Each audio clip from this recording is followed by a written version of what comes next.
జనసేన అధినేత పవన్ కళ్యాణ్ మీటింగ్స్ అంటేనే ఆయన సెన్సేషనల్ కమెంట్స్ ఉంటాయి. అవి ఒక్కసారిగా వైరల్ అవుతాయి.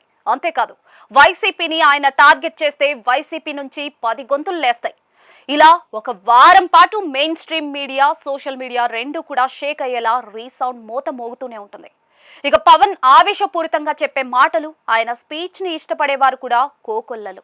ఆయన ఎవరిని విమర్శిస్తూ ఉన్నారు, ఏం సందేశం ఇస్తున్నారు అనే కంటే ఆయన వెండితెర మీద ఒక పవర్ఫుల్ స్టార్ కాబట్టి ఆయన ప్రసంగాలను కూడా ఫ్యాన్స్ తో పాటు కామన్ ఆడియన్స్ కూడా ఎంజాయ్ చేస్తారు.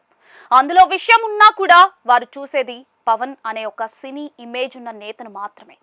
ఇదిలా ఉంటే కాకినాడలో పవన్ మన ఊరు మాటామంతి కార్యక్రమంలో మాట్లాడుతూ వైసీపీ మీద నిప్పులు చెరిగారు. ఆయన ఒక హాట్ వార్నింగ్ కూడా వైసీపీకి ఇచ్చారు.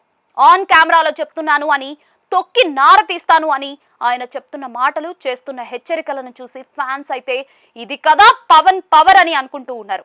అంతేకాదు ఆయన వార్నింగ్ సౌండ్ కి బ్యాక్గ్రౌండ్ స్కోర్ ని యాడ్ చేసి మరీ ఊచకోత అంటూ సోషల్ మీడియా మోతెక్కించేస్తూ ఉన్నారు.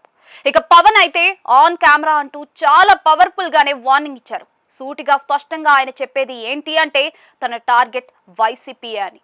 తాను అధికారంలో ఉన్నా లేకపోయినా వైసీపీని వదిలేది లేదని అన్నారు. వారిని అసలు స్పేర్ చేసేది లేదని అన్నారు.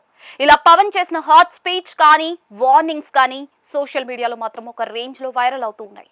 మరోవైపు పవన్ తొక్కి నార తీస్తామన్న దానిని వైసీపీ నేతలు కూడా లైట్ తీసుకుంటూ ఉన్నారు. ఇవన్నీ విన్నవే చూసినవే అని వారు అంటూ ఉన్నారు. ఇక పవన్ మీద పిఠాపురంలో పోటీ చేసి ఓటమి పాలైన మాజీ ఎంపీ వంగ గీత అయితే అధికారంలో ఉన్నప్పుడు లేనప్పుడు వైసీపీ మీదనేనా అంటూ సున్నితంగా పవన్ మీద సెటైర్లు వేశారు. మీరు ప్రజలకు ఏం చేశారో ముందు చెప్పుకోండి అని సూచించారు. పవన్ కి కుల భావన లేకపోతే పోయింది, కానీ కులాన్ని తక్కువ చేసి చూడవద్దు అని ఆమె అన్నారు. పిఠాపురంలో ఎక్కువ మంది కాపులు ఉన్నారు కాబట్టి పవన్ కళ్యాణ్ అక్కడ పోటీ చేసేందుకు వచ్చిన సంగతి ఒక్కసారి మననం చేసుకోవాలని ఆవిడ అన్నారు.